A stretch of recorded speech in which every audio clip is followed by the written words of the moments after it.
Practice Test 6. Section 1. You will hear a conversation between a welfare tutor of Student Union and two overseas students, Claudia and Bastito. They are talking about their life and study in Leeds University.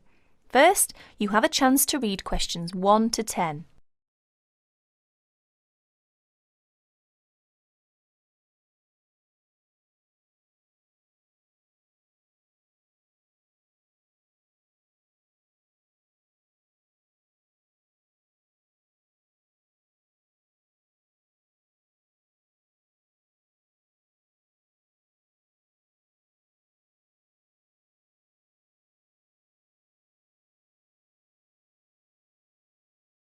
Now listen carefully and answer questions 1 to 10.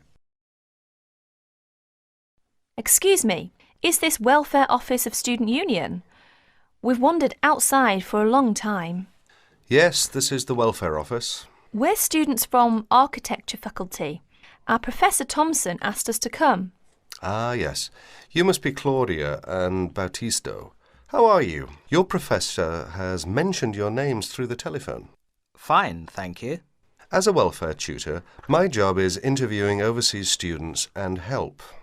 Therefore, your arrival doesn't mean you will tackle the problems alone.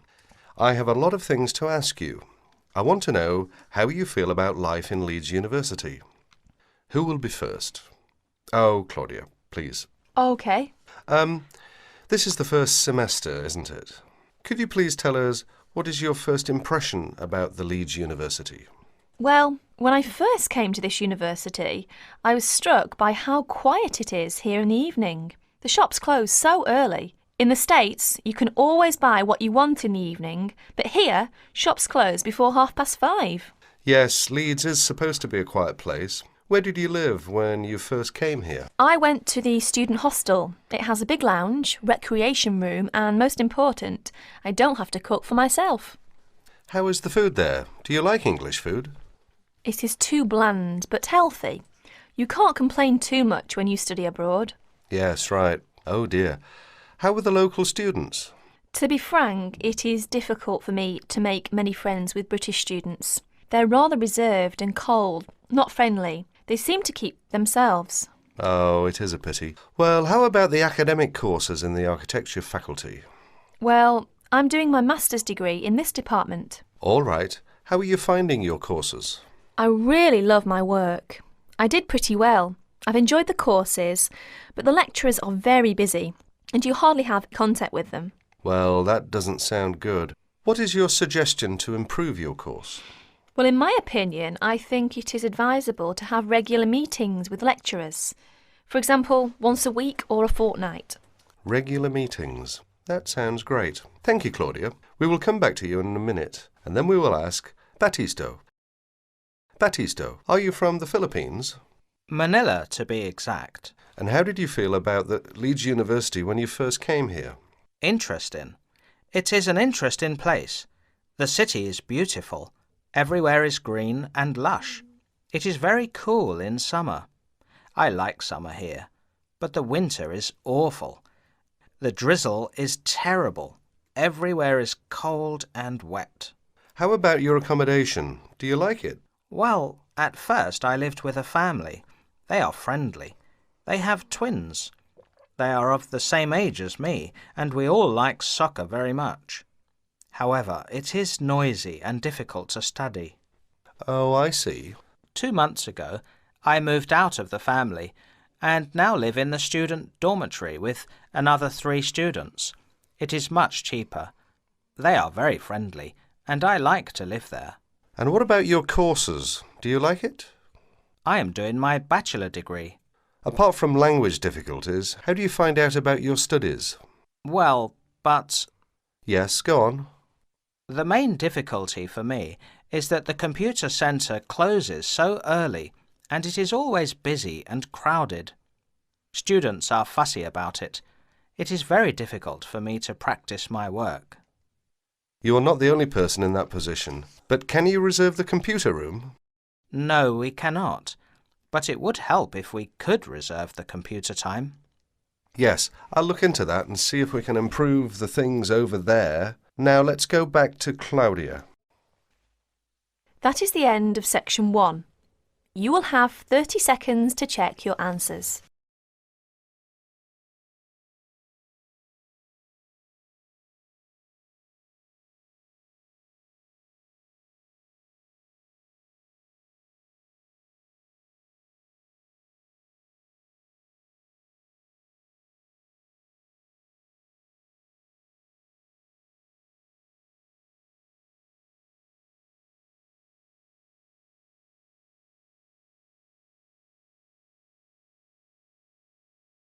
Section 2. Listen to the guided tour commentary and answer questions 11 to 20. You now have some time to read questions 11 to 20 first.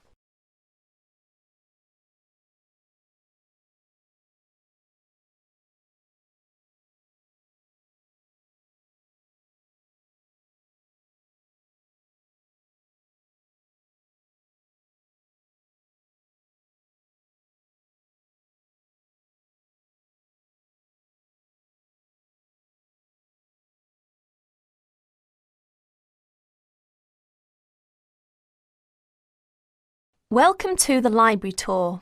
We'll begin our tour of this level of the library here at the entrance. Then we'll go in a clockwise direction. So, first of all, over here on the left, next to the entrance, is a touchscreen information service. These computers can be used at any time to get general information about the library and how it works. In front of the touchscreen information service are the catalogues. As you can see, it's a computerised catalogue system and it's very easy to use. The catalogues are linked up to the other libraries at the university, so make sure you check which library a book is in when you are trying to locate a particular item. Next, along here on the left, we have the circulation desk for borrowing and returning books. The returns area, the place for returned books and other items, is at the end of the circulation desk, near closed reserve. Closed reserve, as most of you probably know, is a collection of books that are in high demand, so they are on restricted circulation. If a book is on closed reserve, you can only borrow it to use within the library for 3 hours at a time. Over there in the corner are the shelves for newspapers. The library has an extensive collection of local and international English language newspapers. They are kept on those shelves for 1 month and then stored elsewhere. As we continue on our tour, around to the right, this large central section is the reference section. Reference texts cannot be borrowed for use outside the library. They must be used within the library. All these shelves in the centre of this level are the reference section. Now, the stairs here on the left lead to level 2 only. On level 2 are most of the law books. To go up to the other levels of the library, you have to use a lift. Beside the stairs are the restrooms for this floor. Now, as we walk around this corner to the right, this large room on the left is the Audio-Visual Resource Centre. You can come here if you wish to listen to a tape or watch one of the library's videos. Next to the Audio-Visual Resource Centre is the photocopying room. There are 15 copiers for student use, and we've recently added a colour copier. The system for copying uses cards, not coins. You can buy a photocopy card from the technician in charge of the photocopying room, or from the information desk if he isn't here at the time. On our right, these work tables are for student use, especially for small groups to work together, or you and your colleagues can use the conference room, which is that small room there next to the lockers. You can work on group projects in the conference room without disturbing anyone, and there's a conference room on each level of the library. The round desk in front of the lockers is the information desk. If you need help using the catalogues, or you need to organise a loan from another library, the information desk is the place to come. And finally, here, beside the exit doors, these 2 shelves contain current magazines and journals.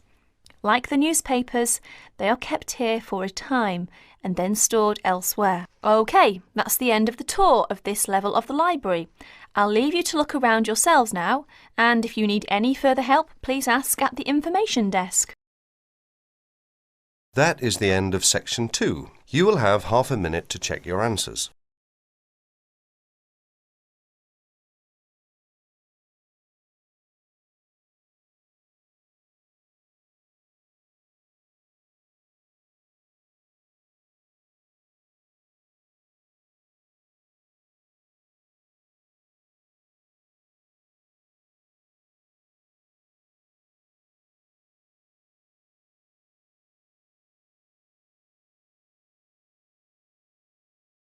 Section 3.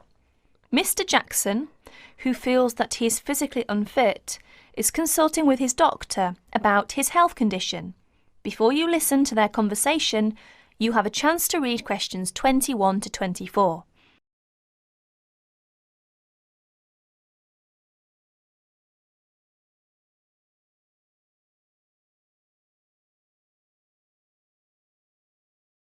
Now please listen to the recording and answer questions 21 to 24.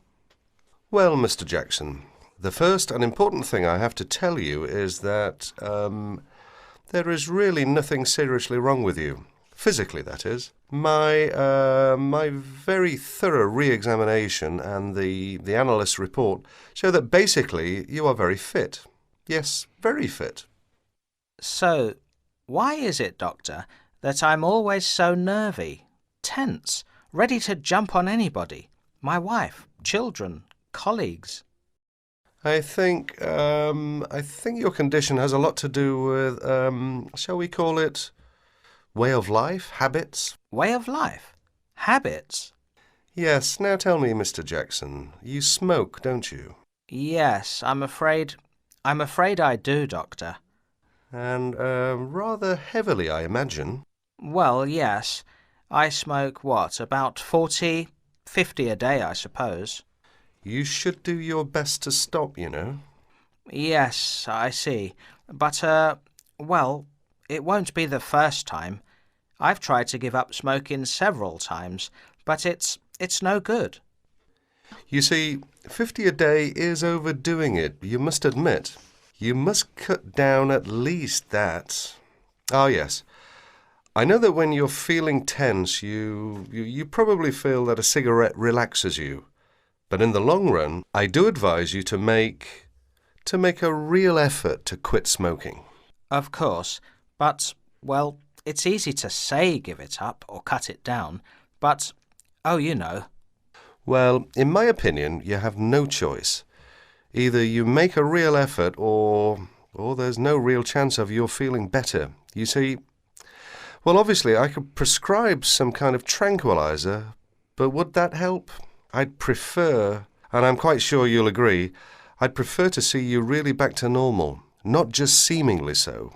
And that's my reason for asking you several more questions about your other habits. Right. Now you have a chance to read questions 25 to 30.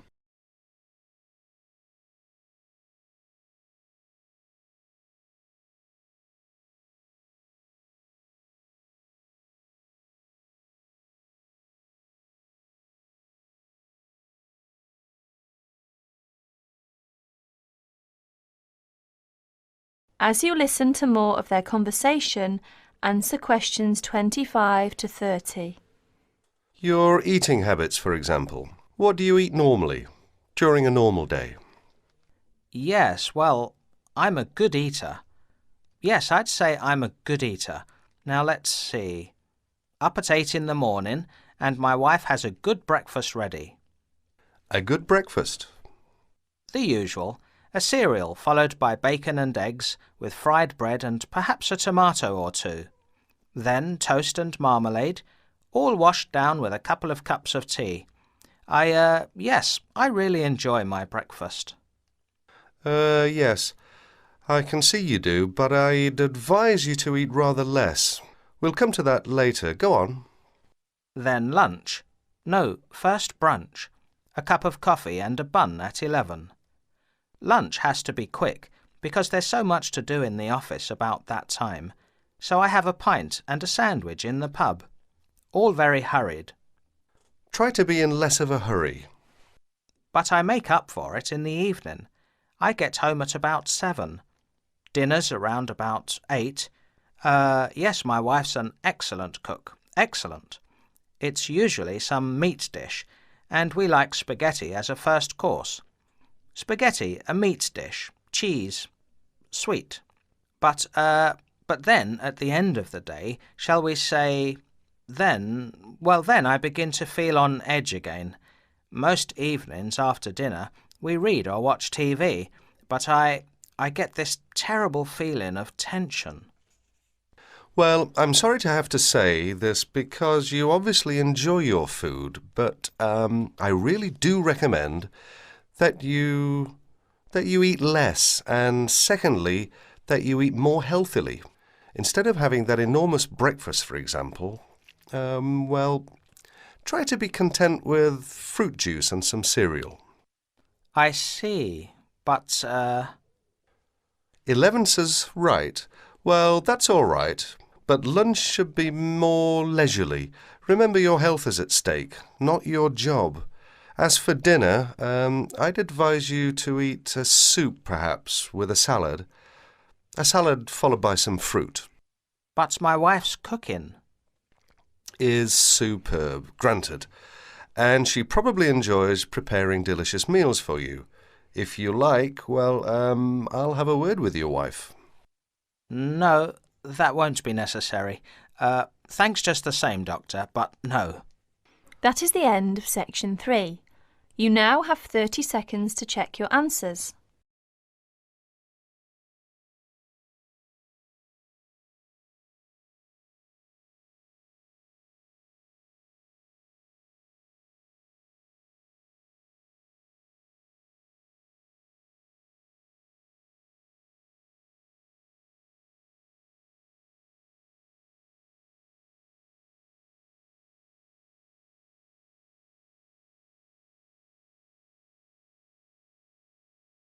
Section 4. You are going to listen to a student, Liz, giving a seminar presentation on advertising. First, you have some time to look at questions 31 to 40.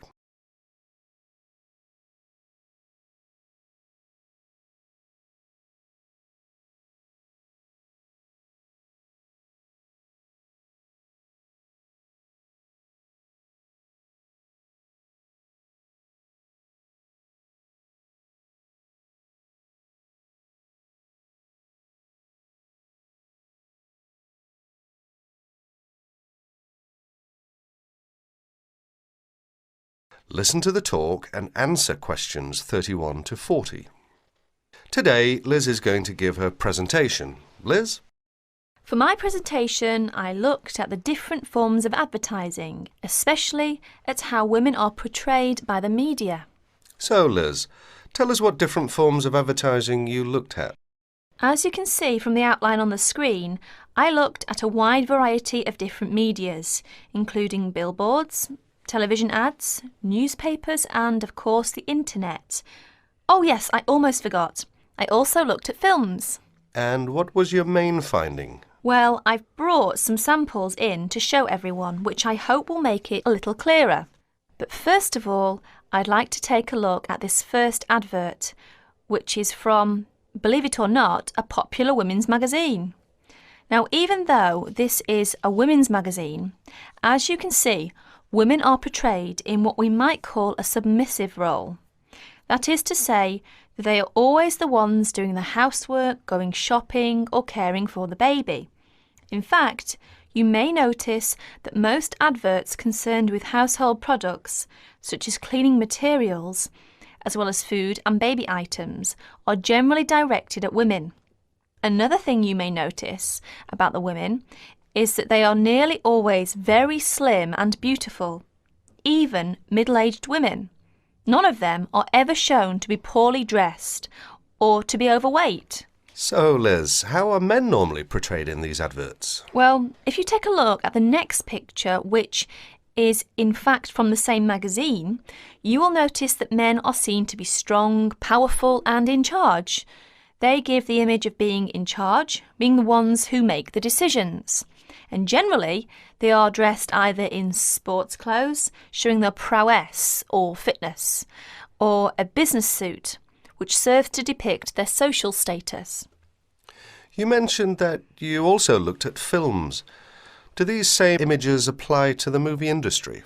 Yes, they do indeed, and again, I have some images to show you. This time, however, I've arranged the pictures so that you can see clearly the different roles that men and women play in the films. Notice first of all that it is the man who is in charge.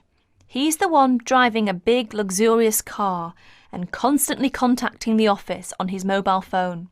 Now, if we look over here to the women, we see she is subservient to the man. She's his secretary, in fact. And if we take a look at her office, we see it's shared by other women and open to the public. In contrast, her boss's office, who is the man of course, has a very large, spacious office all to himself. And if the woman wants to enter, she first has to get his permission. That is to say, she has to first of all knock at the door and wait until he invites her to enter. However, if the man wants to talk to the woman, he simply picks up the phone and requests her attention. Are there any images where women are not shown to be of a lower social status to men? No, there aren't. Well, very few in fact. There are, of course, times when the woman, for example, is playing the part of a scientist with a man as her assistant. Yet even here, she is not in a position to make decisions. Decisions, in fact, are still made by her boss, who, of course, is a man. In other less extreme conditions, such as we can see here, the woman is playing the role of a housewife and mother, while her husband goes out to work to earn the money. In other words, the man is seen to have more control over the situation than the woman, who has to rely upon her husband for her livelihood. So, how far do you think this reflects real life? That's hard to say because generally women do tend to do more housework and cooking than men. It is generally accepted that women are better able to care for children. But the problem is that we are told through the media that women are not as capable or as strong as men, that women are not as able as men to make important decisions. This, of course, is totally untrue. Many women are at least as capable as men at making decisions. More so in some cases. Are women ever seen in the media to be superior to men? Very rarely, in fact, and when they are seen to be better or faster or stronger than men, they are also seen to be a freak. You know, someone with superhuman powers. In other words, they are not seen to be an ordinary person like you or me. Why do you think that is? It's probably because if people know it's too ridiculous to be true, then they are not going to believe it. This way, it won't harm men's image. So, what's the internet like?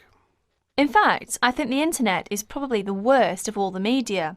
I don't know why exactly, but I think it's probably because there is little or no control over the internet. Instead, the internet is seen as a type of no man's land, if you like. That is to say, it's not actually owned by one person or one company. Therefore, people are free to put whatever information on the internet they want. So, would you say that information on the internet should be censored?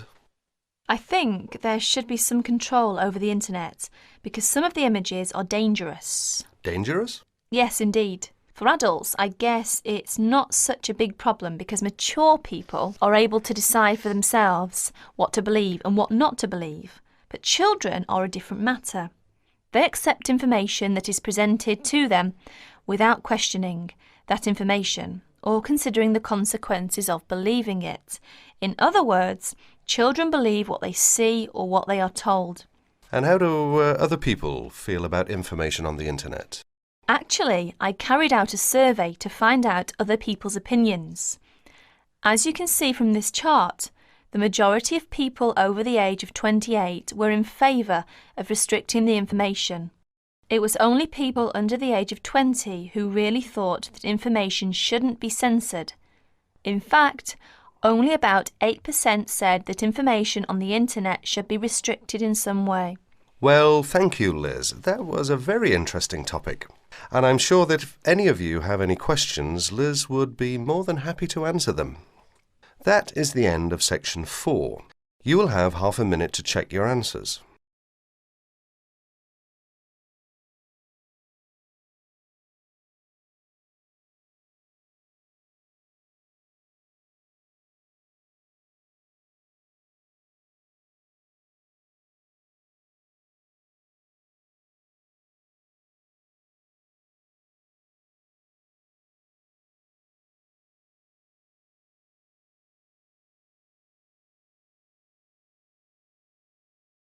That is the end of practice test 6.